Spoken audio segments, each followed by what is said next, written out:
À travers cette vidéo, nous allons analyser le saut de main en gymnastique. Le saut de main est un renversement avant de 360 degrés passant par un appui tendu renversé, ATR. Nous allons donc observer dans cette vidéo le passage par un alignement du corps et l'impulsion des bras permettant d'effectuer le renversement. Voici un élève en réussite. Nous pouvons valider ce saut de main car nous pouvons voir la phase d'alignement du corps lors du passage et le regard est porté sur les mains. De plus, les bras sont tendus pendant la réalisation, ce qui permet d'effectuer l'impulsion des bras.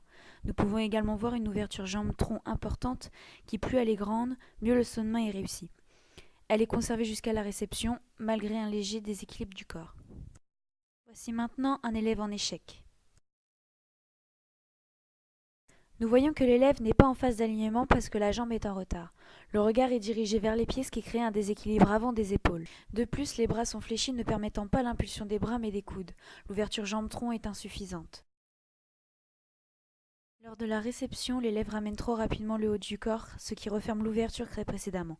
Par conséquent, l'élève atterrit sur les fesses. Comparons la phase d'alignement des élèves.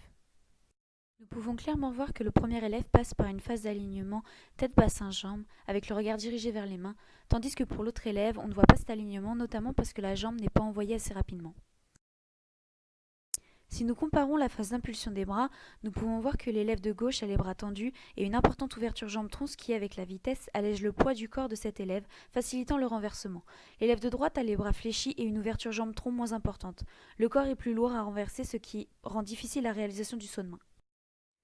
Enfin, en comparant la réception, on peut apercevoir que l'élève en réussite conserve son ouverture avec un gainage abdominal et se réceptionne sur ses deux jambes, tandis que l'autre élève est en échec parce qu'il a refermé trop rapidement son ouverture, ce qui donne une réception sur les fesses. Pour conclure, pour effectuer un saut de main réussi, il faut un envoi rapide et dynamique de la jambe arrière pour atteindre le passage en ATR et avoir une ouverture de l'angle jambe-tronc la plus grande possible. Il est important de garder cette ouverture du début à la fin pour se réceptionner sur les pieds.